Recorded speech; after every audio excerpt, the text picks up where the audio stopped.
Congress have seen enough and they are ready to take bold action. Congresswoman Alexandria Ocasio-Cortez announced on her Twitter what the plan is, and this is something that hasn't been done in over 200 years. AOC tweeted out the following message to her 13 million followers. The Supreme Court has become consumed by a corruption crisis beyond its control. Today's ruling represents an assault on American democracy.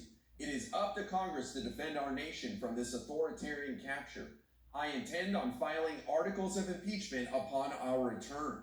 So what justice or justices would she file articles of impeachment for?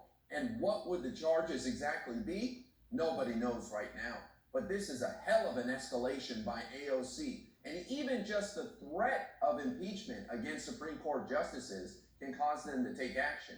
It only takes a majority of the House to pass an article of impeachment, and then it goes to the Senate where a trial is held and you need 67 votes to convict and remove a justice of the Supreme Court. Let's not kid ourselves. That is a high bar. But if Democrats take the House back in November and take over in January, they could technically move forward on an article of impeachment, and I'm willing to bet they have the votes to actually impeach a justice of the Supreme Court. And just the threat of having that on someone's resume could cause a Supreme Court justice to take a step back and rethink their behavior.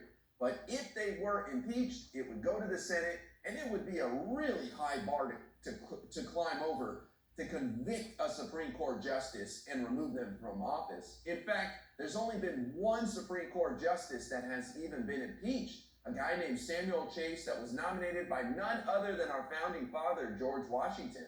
He was acquitted in the Senate, but impeaching him caused 100 years of change in the Supreme Court. So this is a major escalation by AOC. Congress is on their July 4th recess right now. We'll have to wait till they come back next week to see what the details are of her articles of impeachment. But AOC is no Marjorie Taylor Greene, where she has a thinly veiled threat that she has no plans on executing. AOC has moved up in the rankings behind the scenes in the House. She's now the #2 Democrat on the Oversight Committee. So this is not just a threat. I guarantee AOC takes action. And of course, the Republicans will not take up her articles of impeachment against whatever justice she brings it forward for, but she can bring it up as a privileged motion and force a vote at the very least to show the American people where everybody is at on this. And of course, the Democrats can bring it up when they take over Congress, hopefully in January of next year. So